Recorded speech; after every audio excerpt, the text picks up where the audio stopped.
Martin Romualdez gusto hawakan sa leeg ang 18 ex-marine. Nako. Kaya pala ha. Kaya pala ka gusto nyong isa-isahin kausapin ng 18 marine. Para nga naman maoperan nyo ng kung ano-ano. Malupit ha. Iba talaga ang diskartihan ng mga buhaya. Ang mga buhayang hindi nabubusog sa kanilang pagnanakaw. Lupit, no? So eto po mga banateros, mga kabiyag, grabe itong pag-uusapan natin ngayon dahil eto nga gusto pong kontrolin ni Martin Romualdez or ng mga binulgar ng 18 Marines sa mga politiko na nadalhan ng male-maletang pera. No, ang tindi ho nito dahil alam niyo 'yon, parang gusto na naman nilang para hindi nga naman lumabas at maidiin sila ng 18 Marines, eto ginigipit nila. At ang masaklap pa dito gustong kausapin. No, gusto nilang kausapin para kontrolin nila etong mga to para manahimik na rin siguro 'yun ang kagustuhan nila dito. At ayan naman yung mga pag-uusapan natin. Ang tindi, no? Grabe. Talagang tinatrabaho nilang 18 ex-marine. At eto nga, may mga bali-balita tayo na alam nyo po ba? Kahit saan magpunta, ang 18 ex-marine ay may mga sumusunod. Oo, may mga sumusunod sa kanilang galaw. Bawat galaw po ng 18 Marines ay sinusundan ng kung sino-sino. Hindi lang natin alam kung sino ang may pakana nito, pero ako ay magbibigay ng clue kung sino ang leader ng mga sumusunod dito sa 18 ex-marine para masurveillance or masundan ang mga galaw ng 18 ex-marine. Lalaki siya at kutis uling. Lalaki siya at kutis uling. Ang ganda yun. Oo, isa siyang lalaki at kutis uling. So yung lalaki na yun po yung nag-uutos sa mga tao na para sundan etong galaw ng 18 ex-marine para malaman ng mga, syempre, sino ba yung mga yung tawag dito, yung mga binulgar na mga pangalan nitong mga ex-marine na to, na tumanggap ng milyong-milyon or bilyong-bilyong pera na galing sa pera ng taong bayan. Ayan ang matindi dyan. So syempre bago natin puntahan yun, huwag niyo pong kalimutan na i-follow ang aking Facebook page na JG Banateros at ang aking TikTok account na J Guevara. So bago tayo mapunta doon, may mga sisilipin muna tayo dito ng mga ibang mga balita. Katulad lamang nito, speaking of 18 Marines, ito po isa sa mga proof of delivery, no? So ganito po lang kadali na i-deliver ang pera natin. No, nagpapanggap ng mga Joyride, Lalamove, ano yung kulay pula na yun? Ano yung kulay pula? Nagpapanggap ng mga rider, para maipadala sa mga ibang mga politiko yung mga pera na dapat ay sa atin or tinatawag nilang suhol, suhol para sa mga iba't ibang mga politiko. So ito po yung iba na inilabas na ebidensya na inilalagay yung mga pera sa mga envelope tapos idinideliver. Na yan nga yung pinapasinungalingan ni Lacson ngayon. Na hindi daw ito totoo. Puntayan na, hindi totoo, may nilalabas na ebidensya pero sa kanila hindi pa rin totoo. Ang lupit no? Grabe biruin mo yan Ganyan kadali lang i-deliver yung pera. Ganyan lang sila kadali magnakaw ng pera natin. Utang ina nilalagay lang sa envelope. Tapos i-deliver kung kanino. Sana all akala ko pagkain lang dinideliver ng mga rider, pati pera na din pala. Grabe. Biruin mo yan Ang nakakaano pa dito, ang nakakabwisit dito, kina-question nila na hindi daw, parang posible daw na ma-deliver daw yung 800 billion ba yun? Kung hindi ako nagkakamali. 800 billion na idiniliver ng mga Marine sa iba't ibang mga bahay or iba't ibang pangalan ng mga nabahagian nito or pinagdalhan. So sabi ko naman, hindi naman question yun eh. Ang question dito kung totoo ba o hindi. Ang tanong pa dito, bakit ayaw niyong iharap sa Senate Blue Ribbon Committee na dapat doon talaga yan pinag-uusapan? Diba? Parang takot na takot si Ping Lacson eh. Takot na takot yung ibang mga senador na mapag-usapan itong issue na to, no? Sa Senado. Bakit kaya? Why? So, tindi, no? Puta na ganito lang nila nakawin yung pera natin, no? O, eto naman, fake news po ito, ha? Kitty Duterte naban sa ICC, hindi na pwedeng dumalaw sa ama dahil pumunta sa ICC ng lasing at nagwawala ng hindi payagang pumasok sa loob.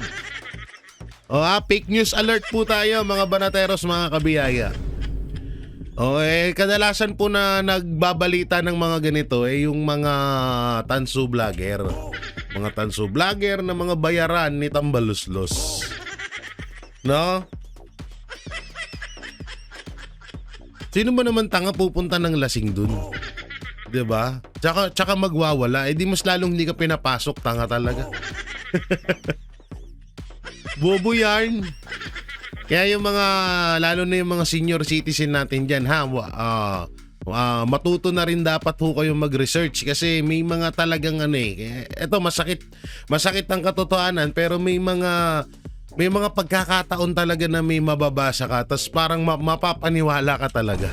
Hindi totoo kasi kahit ako nang nangyayari sa akin yan, pero ang ginagawa ko, tinatanong ko sa mga banateros, lalo na kay Banat Bay, tinatanong ko sa kanya kung totoo ba o hindi. So, ang kinaganda kasi sa banateros, pag nanghingi ka ng advice, nanghingi ka ng tulong na para, alam mo yung kung paano ba, kung ano ba to, fake news ba to, hindi. Kaagad yan nilang ina-action na tinuturuan ka talaga. Ngayon yan sasamahan namin.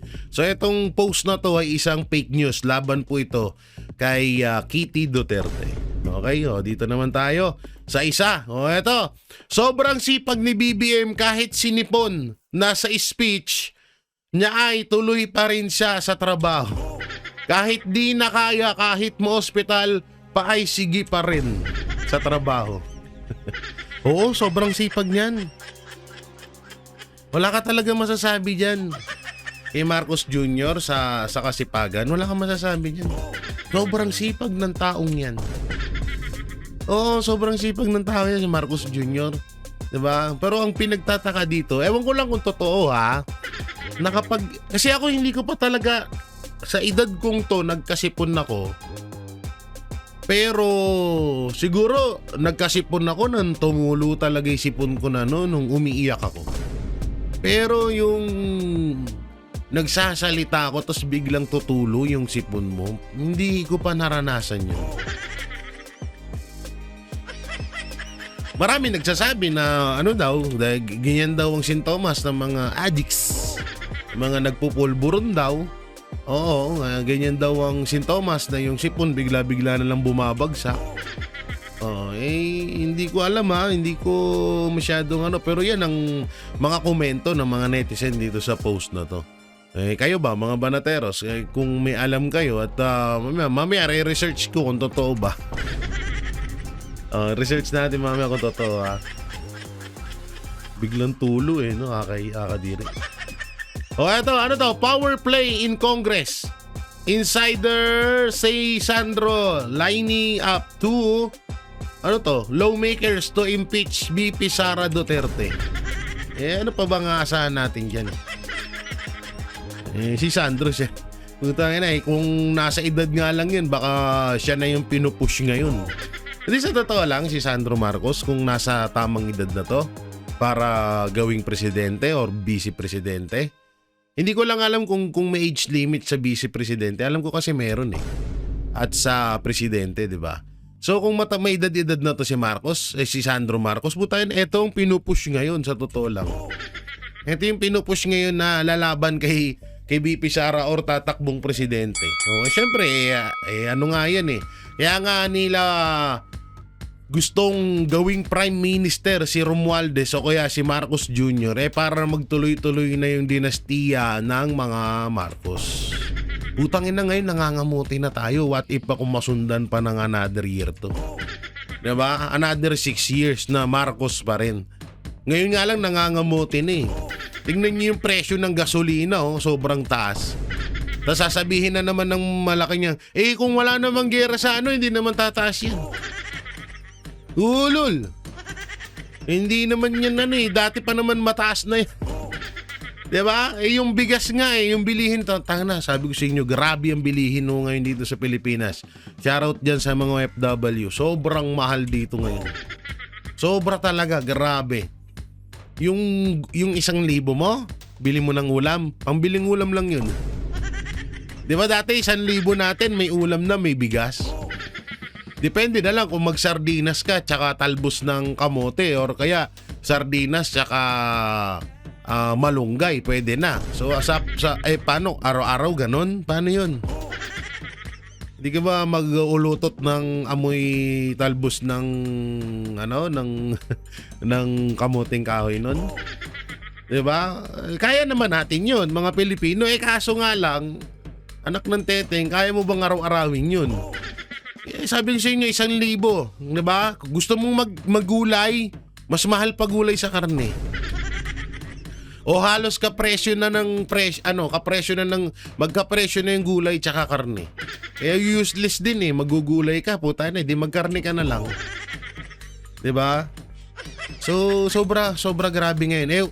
Paano tayo na kahit papaano na a-afford or na natin na nakakaya natin kahit papaano yung ganyang kamahaling bilhin? Paano yung mga kababayan natin na iba na halimbawa sumasahod lang sa isang araw ng mga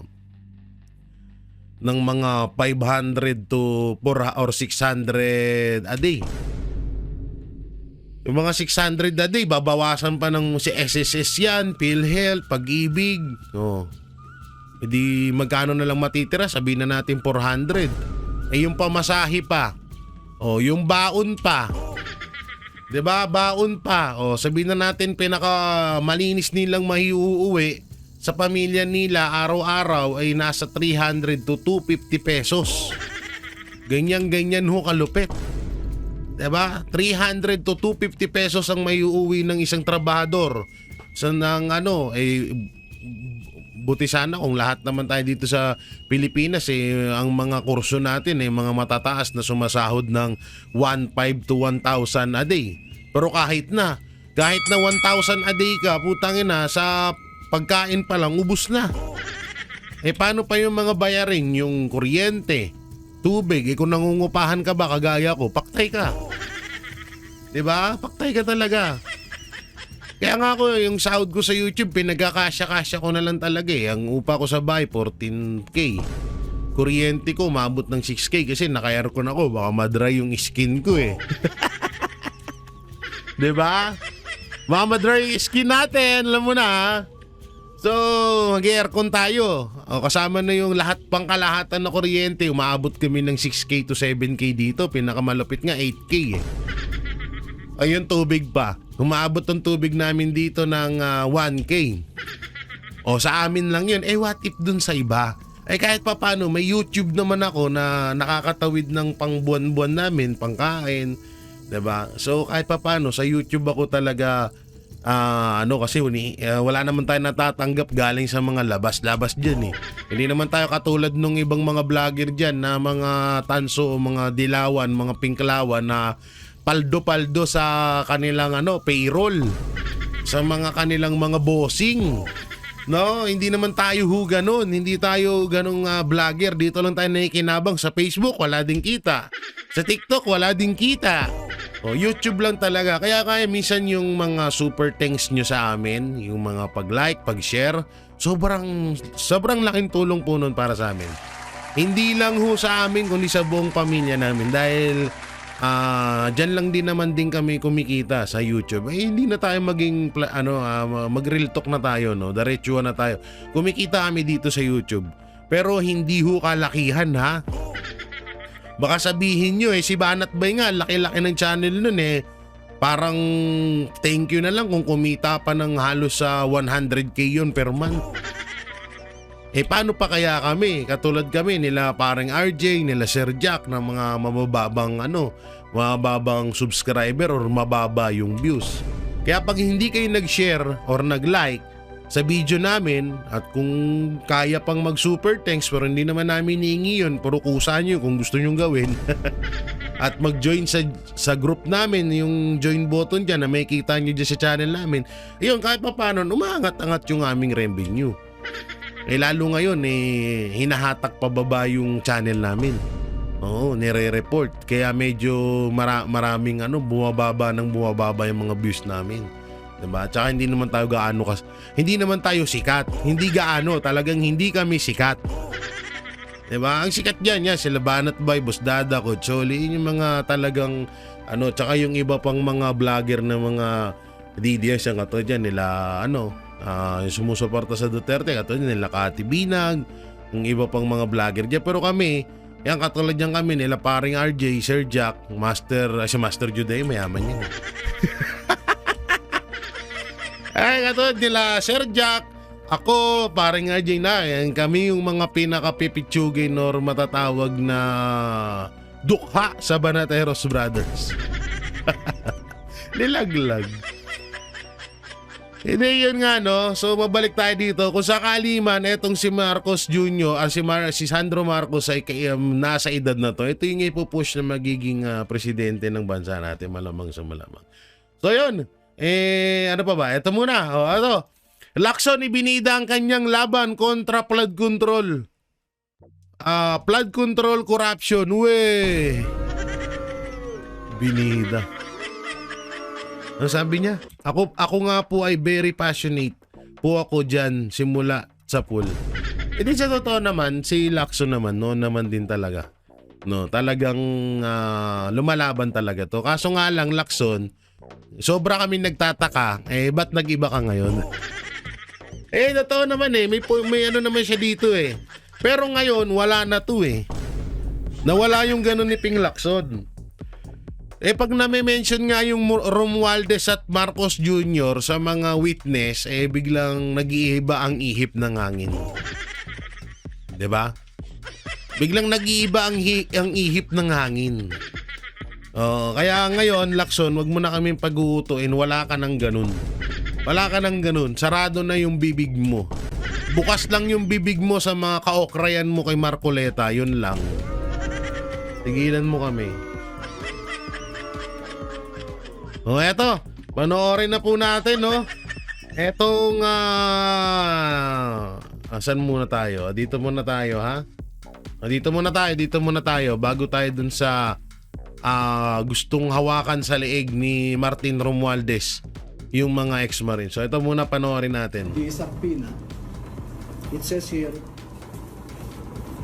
to provide relevant information on the investigation being conducted by this bureau in relation to the deputation to conduct background investigation and verification from the Office of the Ombudsman on the joint affidavit dated 23 February 2026 of Bernard Tube et al.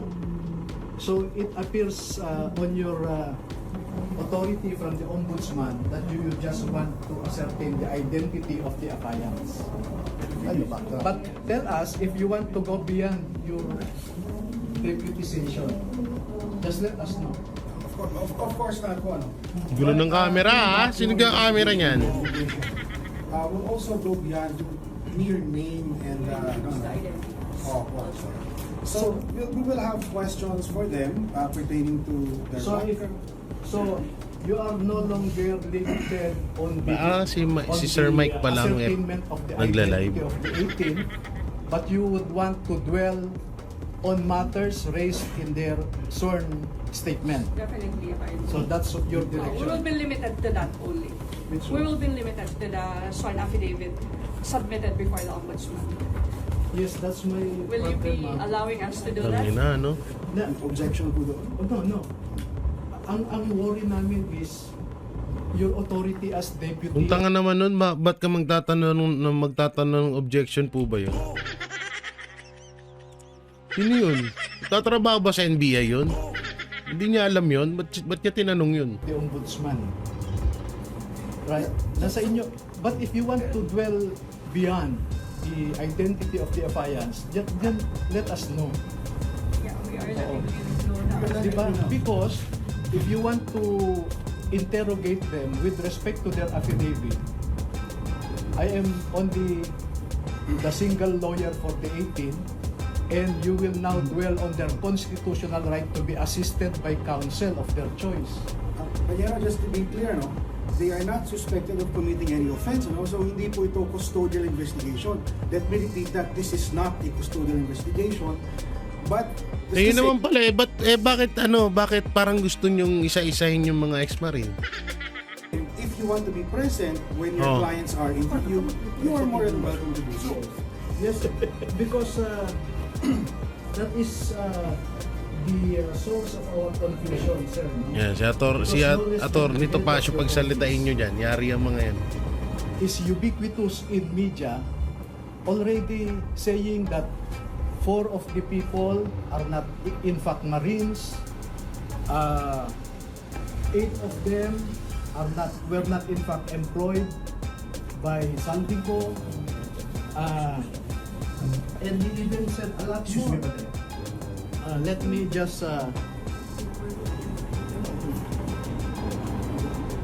just point this out.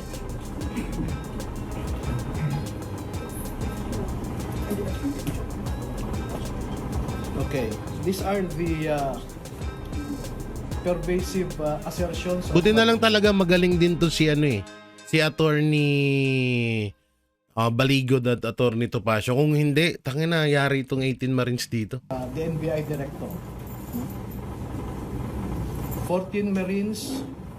There are only 14 Marines. The rest are not. That's his allegation already. And he is citing intelligence information given to him. He also said there was a general belonging to class 75 of PMA who recruited this 18, and they were only employed for 2 years. But we are ready to prove that one of them had been working with Zaldico for 9 years, a lot of them for 7 years, 5 years, 3 years. No? And then he even implied something venal or something corrupt on this 18. He said, So ito, forward natin dito kay Attorney Topacio. Oo, dito na tayo, kay Attorney Topacio na tayo. View the context. We are here out of respect to the National Bureau of Investigation as an institution. Thank you, sir. Nanggaling din po ako rito, the NBI is composed of men and women of high professionalism, integrity, and probity. Okay. However, due to political appointments at the very top, nawe-weaponize at nami-misemploy ang powers ng NBI, which is a highly revered institution. Ngayon ko lang nalaman kay Attorney Baligod na meron na palang sampina o letter na inaanyayahan itong 18 na imbestigahan doon. This reinforces my belief na itong sampina na ito at yung sampina roon, dala-dalawa. Kayo, deputize sila, yung main source of the power. I intended to harass and intimidate not only the 18 but my client and the other Dalawa yung persons involved here as sampina. well. The fact that you are even telling us that they are going to be interrogated one by one in a room is already abuse, because the limits of your power are only within the 4 corners of your deputization, as Attorney Levy correctly stated. Ascertain the background. Now, if you want to ask my client here about his background, and I believe his background is fairly well known, you ask him now. We will not consent to any one-on-one. That those are tactics that everyone knows are intended to intimidate and scare witnesses. We will not consent to that, custodial interrogation or not, because if you want to question him one-on-one, that's already custodial interrogation in anything but name. Huwag na tayong maglukuhan, Panyero. Tinatakot nyo lang kami. May question kayo, you are here. We are na. He's here now. You ask him. Tapos. Okay. Okay. Okay. Alright. Thank you. Sige. Let's respond to that. First off, let me just say na first of all, thank you for recognizing the integrity of the men and women in the NBI. So, you have our oath as lawyers and law enforcers that we are impartial. This is a fact-finding investigation. We will go where the evidence leads. Sino ba itong kupal na Dito to? namin yan eh. Also, I just objected to the use of the word interrogation. As I said earlier, hindi po ito interrogation. The individuals subpoenaed today are not suspected of committing any offense. They are subpoenaed as witnesses. And so what we will do is an interview. Okay? Now, we are interviewing them individually for efficiency, to save time. But of course, if Attorney Baligod so chooses, he can accompany the interviewees one by one. We'll just have So ito yung pinakaano niyan para mas maintindihan natin. Yan, ito yung interview.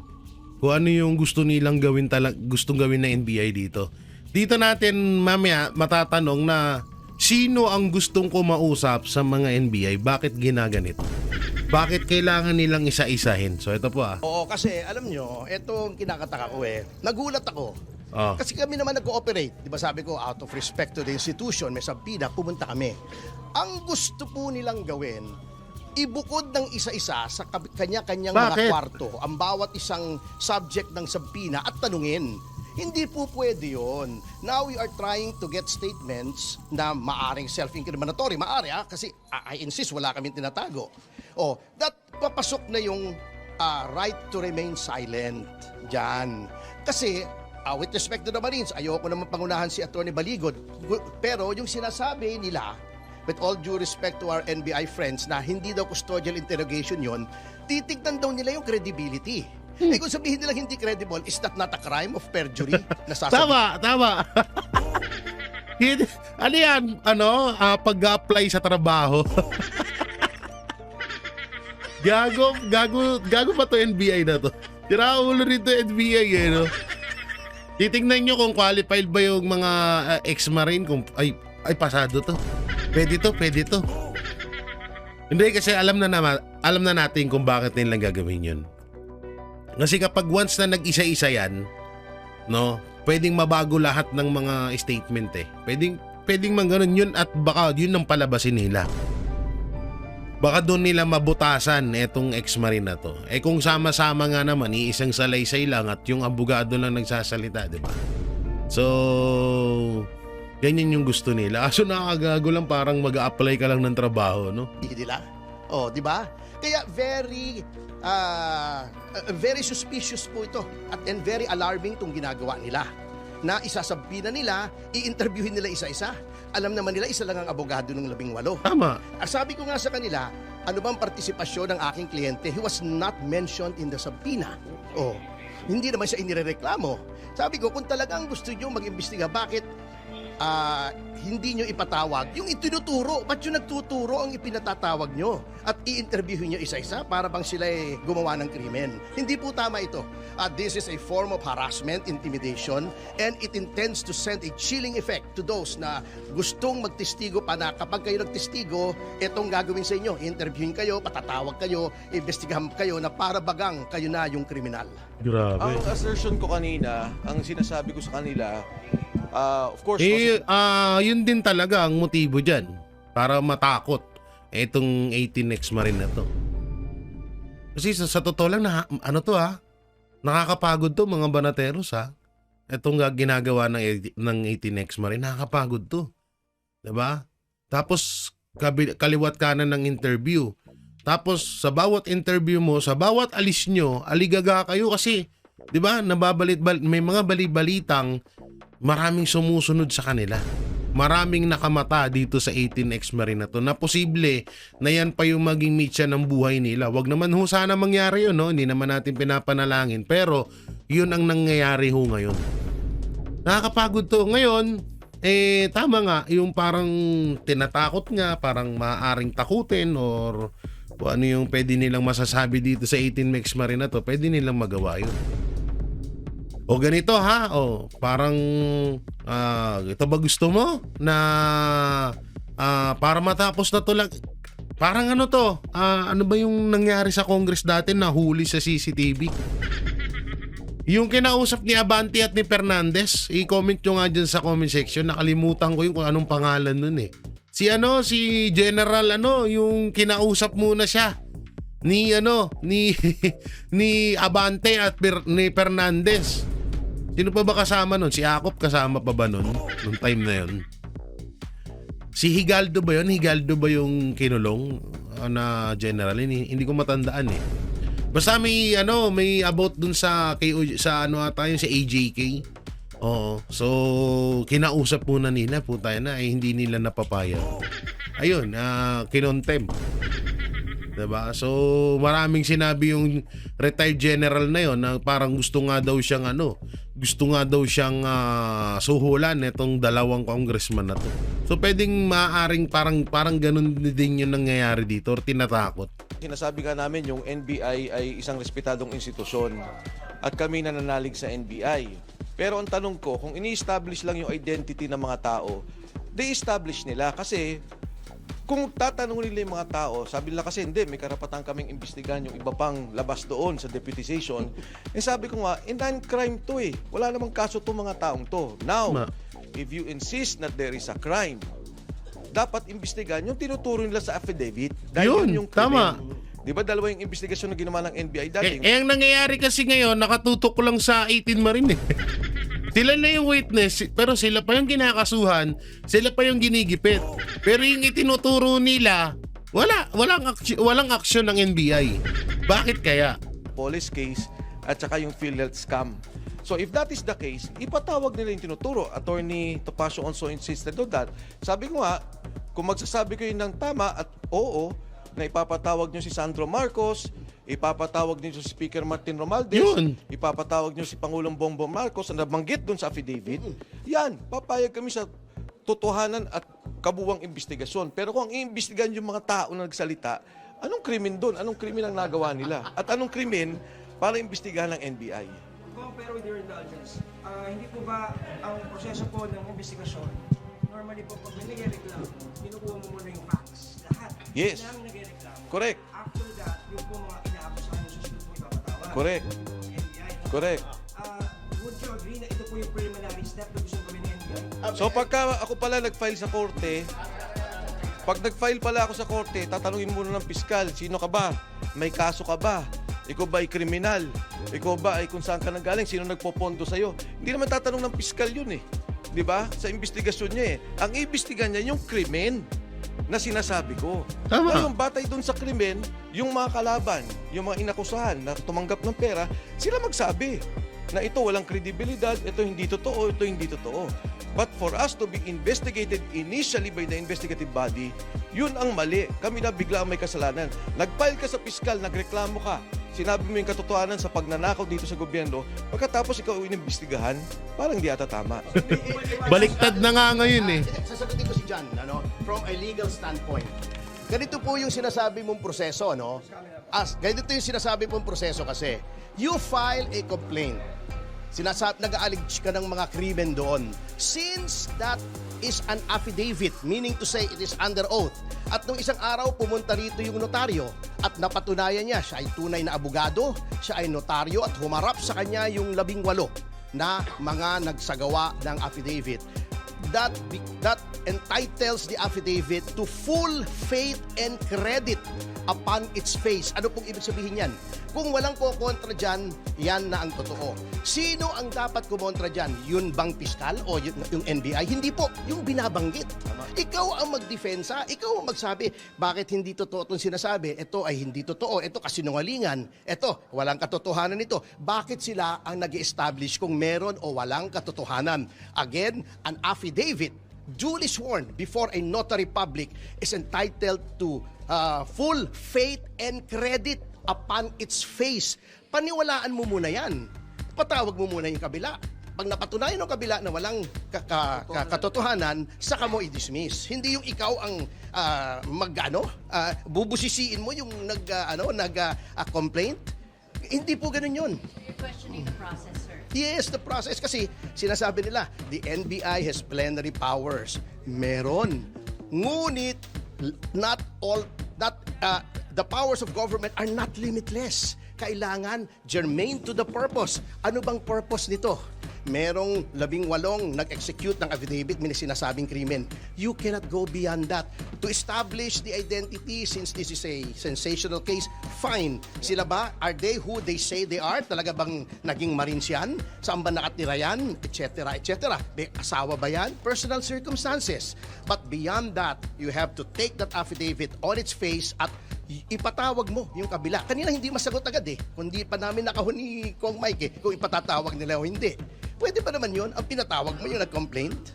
Sinong paano yan? Ay, sorry, partner. No. Oh, go ahead. Ang sinabi ko kay Attorney Raimundo kanina, can you imagine, you go through a budget deliberations, tapos makikita tong ganito na yung resources ng government ginagamit para sa ipag-imbestiga ng isang sinasabi niyong hindi namang krimen. Kasi sabi nila, establishing the identities. Kung iimbestigahan ninyo ang krimen, ipatawag ninyo yung mga itinuturo sa affidavit. Yan, pwede yan. Diba? But if you will be wasting the resources of government, yung mga tao, investigasyon, intel report, lahat ng ginagawa, talagang hindi naman ata maganda. Tinanong ako kanina, yung kotse ba, sinurveillance na nga nila eh. Alam nila eh. Pero ito yung masama. Kung interesado tayo sa korupsyon, dapat doon tayo nakatutok. Huwag natin gamitin yung pondo ng gobyerno para sanggahan o protektahan yung mga na-involve sa korupsyon. So kung hindi kayo makikipagtulungan sa investigation, hanggat hindi pinapatawag yung mga inaakusahan ng mga former na sinasabi ng Marine. Hindi, makikipagtulungan kami sa investigasyon. Wala namang problema doon. Ang problema lang, ang sinabing deputization ng ombudsman dito, establishment of their identities. Diba? Yun ang mga sinabi. And if I may quote directly yung sinabi ng Sabina. Ngayon masakit diyan eh. Putang ina, kung sino pa yung mga naglalahad ng corruption ngayon na nagaganap sa Pilipinas, sila pa yung masama. O sino-sino 'yon? Unang-una, si Pangulong Duterte. Nilabas ang BICAM report na mayroong mga blanco. Diba? Anong ginawa kay ano? She's lying! Diba? Ayun yung sagot ni Marcos Jr. She is lying!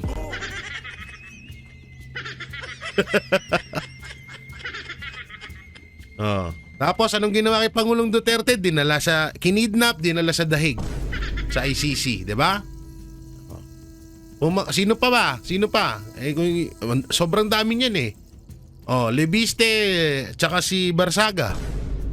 Anong ginawa? Ginigipit din, 'di ba? Oh, kaming mga Banateros Brothers. Kaming mga vlogger. Oh. Sino pa? Ang dami. So, kung sino yung mga naglalahad ng tunay na balita, tunay na pangyayari, sila yung kinakasuhan. Okay sana eh. No? Etong NBI, okay sana tong NBI eh. Kahit ipatawag nila si Martin Romualdez man lang sana. Si Sandro Marcos, tungkol dito sa mga inilahad ng 18 Marines. Pero wala, nga eh. Yun yung nakakalungkot ngayon. And verification from the Office of the Ombudsman. Yun ang sinabi eh. Background investigation and verification. Yung sa GC ko po, meron po kopya niyang sabina na yan. You can see for yourselves. Sorry, just to simplify, ang pagkakaintindi namin, ang ginagawa ng NBI, pine-check din nila yung credibility nga po kung nagsisinungaling ba yung nag-aakusa. May I answer that, partner? Go. That is not the job of the NBI at this point. Katulad nga ng sinabi ko, entitled to full So hindi faith parte and ng credit. trabaho nila, tama? Hayaan nilang sumagot yung kabila, tignan nila kung sino mas credible. That is the time. Hindi ngayon. Unilateral. Umpisa pa lang eh. Umpisa pa lang eh. Titignan mo agad. Oh, 'di ba? Oh, 'di ba? Umpisa pa lang eh. Utang inang yan, tapos ano mo na kung sila ba yung nagsisinungaling hindi. Wala pang ang statement yung kabila eh. Wala pang ibinibigay na statement yung mga itinuro ng 18 ex-Marine. Tapos sasabihin mo, titignan nila kung sila ba ay qualified, kung sila ba ay hindi nagsisinungaling. Hindi dapat ngayon yun. Ang aga nun ah. Utang inang yan. Kung tanga-tanga lang talaga tayo, maniniwala tayo dito eh. Buti na lang ang ganda ng pagkakasabi ni Atty. Topacio. Ang ganda ng pagpapaliwanag. Hindi ngayon. 'Di ba? Wala pang ibinibigay yung kabila eh. Ngayon, kapag hawak mo na yung statement ng 18 Marines at statement ng mga itinuro ng 18 Marines, sabihin na natin sila Sandro, sila Martin Romualdez, Marcos Jr. at iba't iba pa, sila De Lima, 'di ba? Marami pa diyan yung mga kongresista na dinala ng mga mali-malitang pera, sila Soto, sila Lacson. So doon mo ngayon yun pagpapantayin, doon mo ngayon huhusgahan yun. Depende na lang kung bayad ka.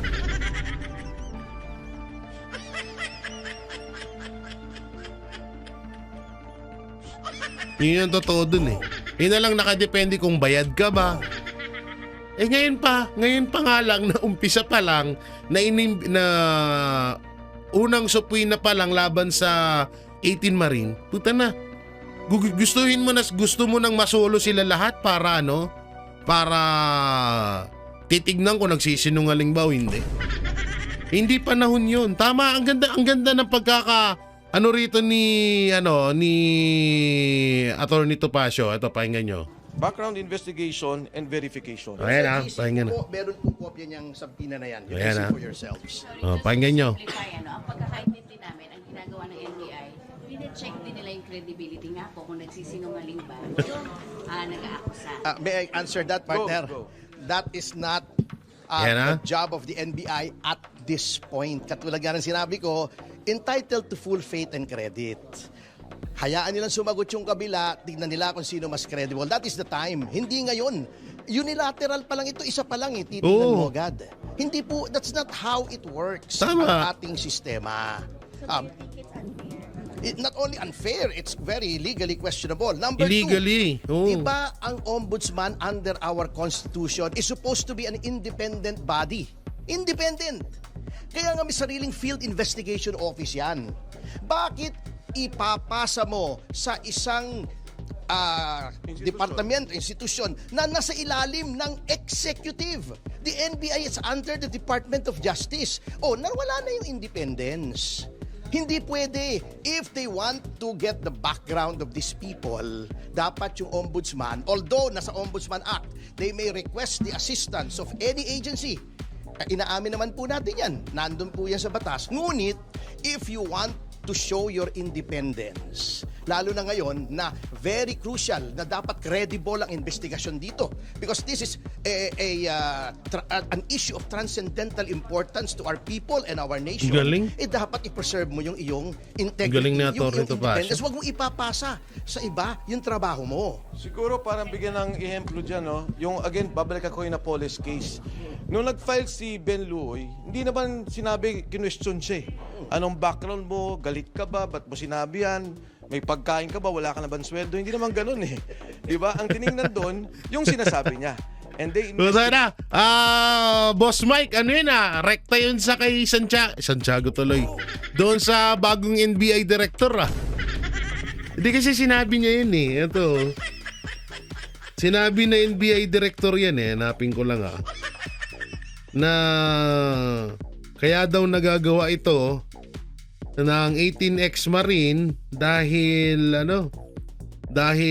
sa kahirapan. Ewan ko kung nandito pa yun Pero nakita ko yun natatandaan ko yun Ang galing ni ang galing ni Sir Mike bumanat na pasimpleng banat ka dun Asan na yun? Hindi ko na makita Yung sinabi ng NBI director, andito yun Hanapin ko lang Sige, tuloy natin. investigated the payoffs, nagkaroon sila ng investigasyon dahil nagpatulong din yung ombudsman ng panahon na yon. Ganon sana yung direksyon ng ating investigasyon at yung pag-file ng kaso. Sure, kung papatawag kayo further, will you go back here sa NBI? Depende. First, of course, I have to consult my good-looking lawyer, Atty. Topacio, on his legal guidance on this. Pangalawa, siyempre, titingnan ko yung parameters ng investigasyon. But of course, I will always cooperate with the government agencies, lalo't lalo na dito sa pag-establish ng korupsyon na nangyari dito sa ating bansa. Sir, dinibigyan na yung credibility nung 18. May mga pag-uusap ba sa harap Alam mo, si Saldico sabi nila yung magnanakaw, mastermind. Tingnan nyo sa lahat ng ahensya, Ombudsman, ICI, hindi ko lang alam kung dito sa NBI, pero DOJ. Ito nga yung mga... Ito. Tingnan nyo ito. Ito yung sinabi ng NBI Director. Sabi dito, NBI sinabing posibleng biktima ng kahirapan ng 18 ex-Marine at posibleng ginagamit sila para magsalita. Kulit mo yan. Yun yung sinabi ni Kong Mike kanina. Kasama ni Saldico eh. Di ba? Established na yung kanilang role na sila ialalay ni Saldico. Ngayon, kung may pagdududa doon, nandyan yung ID nila, government-issued ID, may proof of employment, plus may serial number pa bilang mga sundalo. Kung tao sila ni Saldico at si Saldico ang mastermind, dapat tingnan natin saan napunta yung pera. Yun. Saan napunta yung mga ninakaw. Yun. Ito ba'y flood control lang? Ninakawan din ba yung irigasyon natin? Ninakawan din ba yung pondo natin sa PhilHealth? Ninakawan din ba yung 2023? 2024? Ninakawan din ba ang 2026 budget? Kasi kung ninakawan ng 2025 national budget, what if pa sa 2023, 2024 at 2026? Yan dapat, 'di ba? Dapat lahat eh. Hindi lang tayo kahit ako hindi palagi yung kinukumbinsi dito yung mga nakakapanood ng video ko na wag din masyado tayong tumutok lang dito sa 2025 national budget dito sa flood control scam. Paano yung 2023, 2024 at yung bago ngayon? Yung 6 trillion 2026 para sa education. 'Di ba? Kung yung binabanggit ni Kong Mike na sa mga irrigation, sa PhilHealth, dapat din talaga yun, nasilipin natin yun. At eto nga, yung bago ngayon. Kasi sabi ko nga sa inyo, tignan nyo yung ginagawa ngayon. Nakatutok tayo sa 2025, pero napag-iiwanan natin yung 2026 national budget. Diba? Nakatutok lahat tayo dito. Pero yung 2026 national budget, hindi natin napapansin. Tapos lalabas na naman, madidiscover na naman natin na mayroong nangyayaring korupsyon sa 2026 national budget. Kailan? Pag 2027 na. Diba? Kailan? Kapag meron na ulit 2027 national budget, doon na natin malalaman na ninanakawan nila ang budget natin ng 2026. Ganun ba? Utang inang yan. Ninakaw din ba yung pondo doon sa subway? Yan ang dapat imbestigasyon. Dahil yan, tayong lahat na Pilipino ang apektado. Sir, bakit 16 na po? 16 na po ba yung dumating na rin? Yes. Ano kasi, pag paumanin ninyo, hindi ako privy sa lahat, pero kung minsan kasi, may mga nag-aayos ng pamilya. So talagang may mga ganun. Kunyari nung huli namin, nare-recall ninyo 11 lang.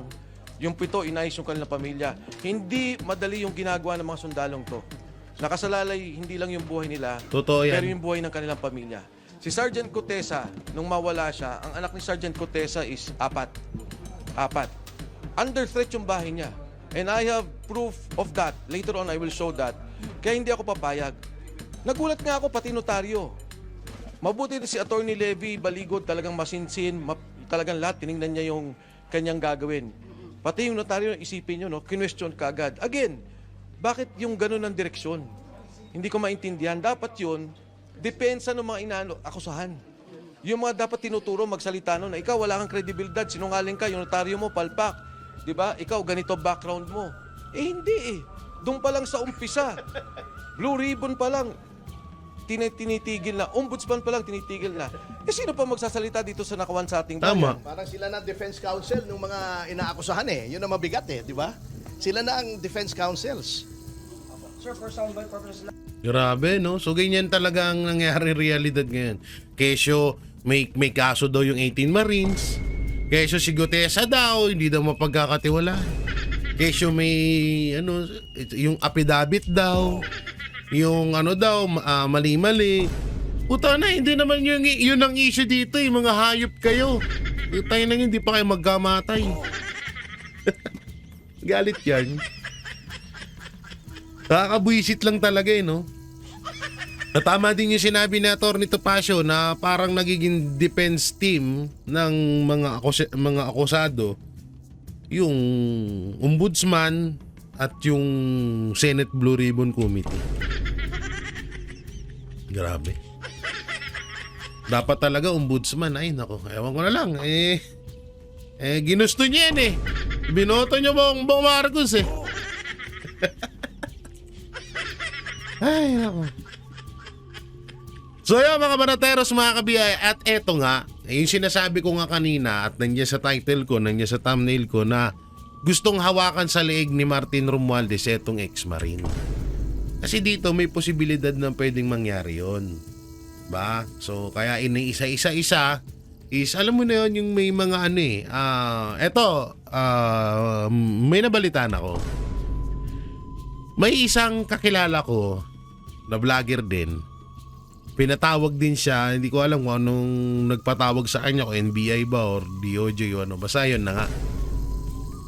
At doon, may kakausap sa'yo doon na isang tao na para mag-offer ng kung ano-ano sa'yo, para ka kumampi lang kahit ang balustos. So, pwedeng mangyari yun dito, na kaya bakit iniisa-isa, gustong isa-isahin ng NBI etong 18 ex-marine na kausapin.